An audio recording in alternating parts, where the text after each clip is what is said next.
we're on Zoom having an ILO engagement with you. But imagine across the world, young people who are trying to get their education, sometimes in circumstances of difficulty or limited resources, whether that be financial, technical, bandwidth, you name it, and now having to be forced to work in this sort of environment.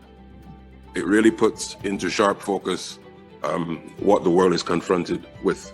So I think, as I said, everything happens for a reason, but perhaps it is the ideal, tangible expression of really what this meeting this week, invariably amongst other things, ought to be seeking to address. How do we bring the partners on board? It's not just, of course, governments and employers and workers, but also there's a serious role for the private sector in ensuring that the issues of technology, how do we fill that gap to ensure that there is virtually no inequalities in the delivery of education to our people, not just for schools, but universities as well, the whole spectrum.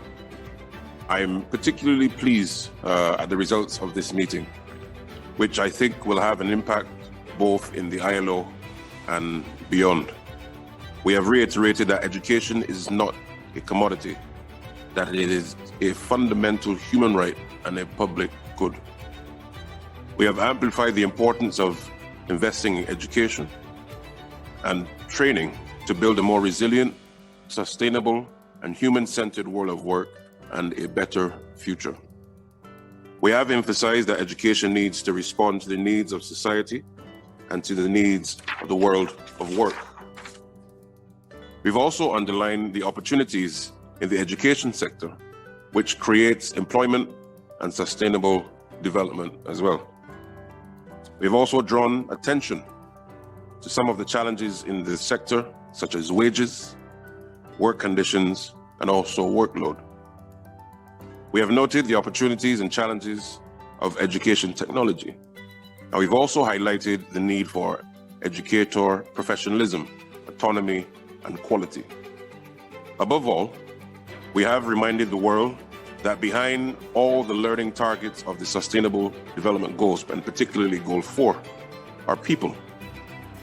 Educators that, together with governments, employers, and workers' organizations, will have to make education happen and a reality. These people need support and an enabling environment to do their job, and they need decent work. We have the conclusions we need.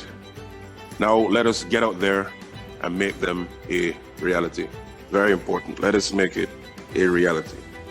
Ladies and gentlemen, I now therefore declare the technical meeting on the future of work in the education sector closed. Well, first of all, I think I have to set the context and to say that the meeting over the course of this week has really been one that has allowed for all of the stakeholders within the international labor sector and also educational sector around the world to really explore, particularly now in the advent of COVID-19, how does the future of education and education delivery look like?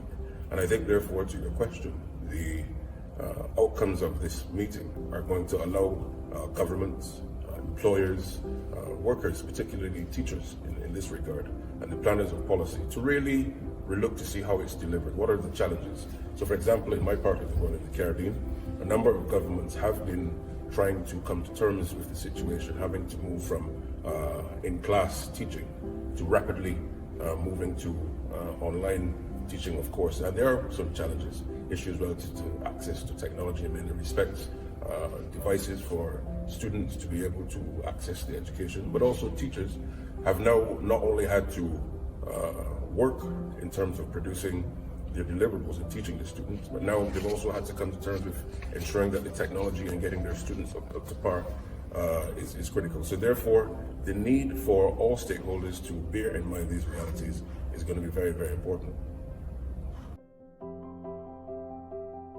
First of all, as I said, there has to be a multi-sectoral approach.